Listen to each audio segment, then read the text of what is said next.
check out another episode of the John Photographer channel. I am John. I am a full-time event and editorial assignment photographer based in Michigan. Today's episode, it's not going to be very technical and it's not going to be very camera geekery, but really what we're going to talk about today is this little beauty here.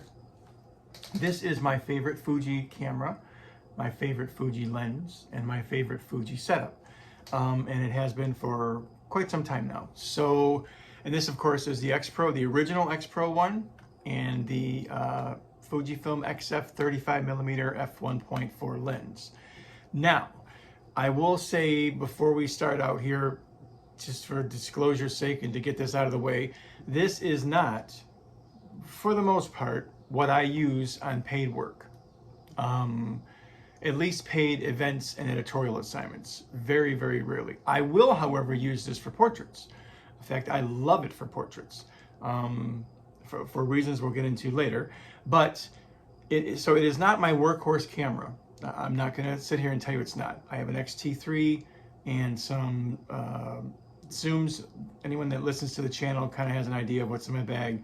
I have an X-T3 with the grip, the 50 to 140 2.8 zoom, and the 16 to 55 2.8 zoom. Right now, that's pretty much what I'm rolling with. Trying to evolve that into some primes, especially at the lower end, at some of the wider focal lengths. I would like to sell my 16 to 55 and possibly replace it with a few primes, but we're working on that. Either way, it doesn't have anything to do with today's thing.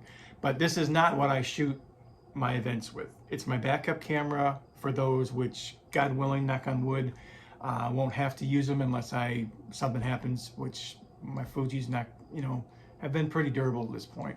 So, but the reason why I love this camera, for multiple reasons, and the reasons why it's my favorite Fuji lens is, one, it's easily got the most sentimental value to me. This was the first Fuji body I bought, although this isn't the actual copy. Second lens I bought from Fuji, the first one I actually bought was an 18 f2, which is also a really good lens. And I would kind of be on the hunt for that soon, hopefully, but we'll see. Once I can get my 16 to 55 sold, probably will be maybe tinkering around with that. It's a little bit slow, but either way, the reason I love this particular body is for all the intangibles of photography that don't necessarily look very good on paper. I mean, this camera, back in the day, it was painfully slow to focus. And then you stuck this lens on it, and what was painful became agonizingly slow. The lens would hunt. It was challenging, but fun. And in a very weird way, a little bit like shooting film can be sometimes. You have to work a little bit more at it than you do at some of the modern cameras, where you just literally point, hit the button, it focuses immediately, locks immediately, take the photo, you're done. Early on especially, this required a little bit more effort, a little bit more work, and the conditions had to be better than what they would now. It does not shoot very well in low light, and it is still not very fast, even with all the firmware updates to both the lens and the camera body, which I give Fuji credit. They stick with these things. They've been sticking with these things. I think they recognize the fact that this is sort of part of what put them on the map in terms of the mirrorless camera market. So they haven't totally ignored it. I don't remember when the last firmware update to the X Pro one was, but it probably was a little while ago.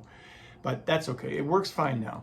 So, I've given you a list of reasons why you shouldn't probably own this camera. It's slow. The focus is not beautiful. It's even worse when the light gets a little bit low. But I'm telling you, these things run about between $500 and $600, I'd say, on the average for the body. And the lens, this lens actually is held up pretty well in terms of secondary market wise. It's a $500 or $600 lens if you get it in halfway decent shape.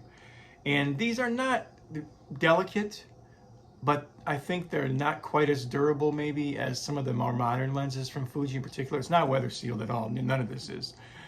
Which is a factor for me and always was, because a lot of my editorial assignments are outside. So you have to shoot whether it's raining or snowing or perfect, weather conditions. You got to have something that's reliable to that. This is not where this is at all.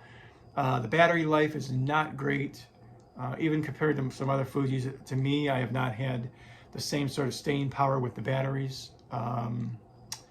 But having said all that, and really you may be thinking I'm trying to talk myself out of this camera, I would have 2 of these if I possibly could.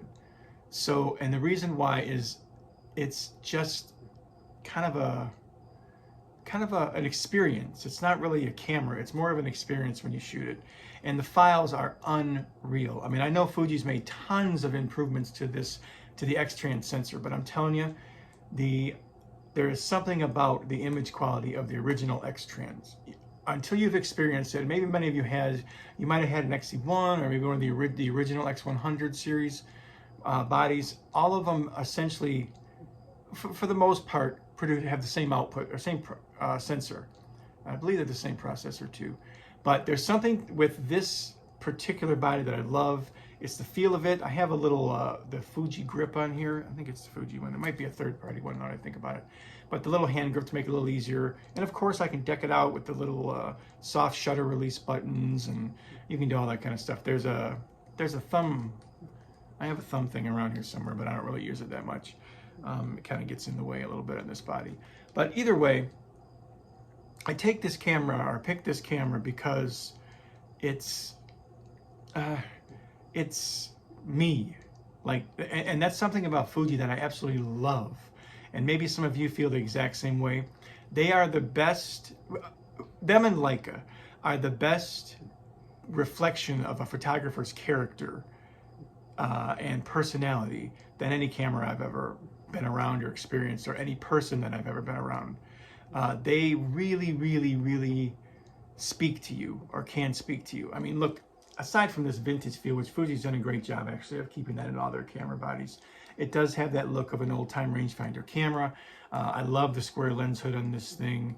All these things, although they're not technically factors, they're factors sort of like between your ears. I feel like I'm in total control of this camera, even though it's probably the most out of control camera that Fuji makes at this point, or Fuji has produced. But for some reason, it just makes me feel comfortable. It's kind of like home for me in a sense. And like I said, I'll use these on portraits all day long. I love using it on portrait work all day long. It's beautiful. The lens is beautiful. The cameras, the images are beautiful coming out of there. It's 16.3 megapixels, which is big enough for anything that I would need it for. So if someone tells you got to move up to, who God knows what megapixels on cameras, that's really a bunch of crap, to be honest with you. The vast majority of us, 16 megapixels and maybe even 12 is probably enough for what we would need to shoot with, especially if you're not shooting professionally. If you're just shooting because you love photography and you have family events and you're sort of like a weekend warrior type, you're not going to need any more than that, no matter what anybody tells you. It's a nice marketing pitch for some of these companies, from all these companies, most of these companies. I mean, if you want to set up to medium format, that's probably a different discussion. But in terms of, standard APS-C sensors, or even full frame sensors for that matter, you don't need anything that's insane. These 50, 60 megapixel cameras, they're nice. But I mean, unless you're shooting and then relying on crops and all that stuff, which, that'll be another, probably talk about that later. Stop cropping so much. Lord. I mean, get it right in the camera. Use your feet to zoom. Try to get this right in the camera. You're going to be happy that you did, and it'll actually make you a better shooter overall.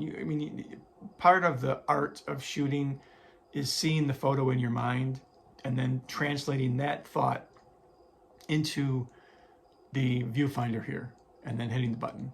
It's not about taking any picture you want, grabbing it, throwing it in your computer, firing up Photoshop or Lightroom or Capture One or whatever it is you use, and then decide on the composition. Use your imagination, use your creativity. I mean, photography is an art form, no matter how you do it or what you use it for, whether you shoot flowers or whether you're shooting landscapes or news stories, or it's art. It really is. I mean, when I first started my career, I really didn't understand that until I started taking it a little bit more seriously and it became my career. And I understand that these are art. I mean, my in-laws passed away recently, and we were putting together a board for them, like those little memory board type things. And we were pulling out all these photographs, some of them 30, 40, 50 years old, and some of them, 5 months old. But the fact of the matter is every one of these photos was a piece of art, and it connected with us and other people, and just like it connects with you. So, and it kind of leads me back to why this is my favorite Fuji, because it connects with me. It may not connect with you, but it certainly connects with me. And as a result, it makes me a more thoughtful photographer, a more compassionate photographer, a more engaged photographer, and a more interested one. And whenever you can factor those things into your work, it doesn't become, the work doesn't become about autofocus speed and dynamic range and, low light performance. It becomes about taking a great, meaningful, important picture. And important pictures don't necessarily have to hang at the Metropolitan Museum. Or an important picture to you might be one that sits on your desk of your dog or your kids. I use this to shoot. I have dachshunds, dogs running around here all the time. They'll probably bark at some point in time during one of these videos because it's inevitable. But I will take photos of them all day long, laying down, sleeping, playing, outside in the backyard, just hanging out. Whatever that is that a dachshund does in their case. But those photos mean something to me. And my favorite camera right here allows me to do that better than any camera I have ever picked up. Maybe the exception of my Leica M6, but that's film, so that's different. But in terms of Fuji bodies and why I think they have it right here, this is why. There is a factor in this particular camera, for me in particular, or for sure, that sets it apart. And it's got nothing to do with technology, and everything to do with emotion, and everything to do with intuition and heart and desire to be a great photographer and take as many great pictures as I can and share them with as many people as I can. So this is my favorite. Please comment down below what your favorite is and even some reasons why. The comments in the last video were fantastic. I try to answer every one, but they were just amazing. You guys are to be able to interact with all of you, and some of you are from around the world, different parts of the world. It's amazing. I love it. It's so exciting to me, and it's so motivational, and it's so cool to be a part of this community. So please comment down below. Suggestions, some video suggestions are always appreciated. But let me know what your favorite Fuji body is, our Fuji camera is, lens setup, whatever, and let me know why. And believe me, it doesn't have to be the old stuff. The X100V is an amazing camera. Amazing. It's unbelievable. It's like just crazy, insane good. So that might be it for you. But either way, just let me know. It might be an XE1, might be the original XT1, which is another great camera body. So please leave a comment below. If you like what you see, please hit the thumbs up button. You can hit the little, I think it's a little bell in the corner there. You'll get notified when a new video comes out. As well as subscribe if you haven't done that already. I really appreciate everything, and can't wait to make the next video here to sort of interact with you guys again. Thank you guys so much. Stay safe and happy shooting. Bye.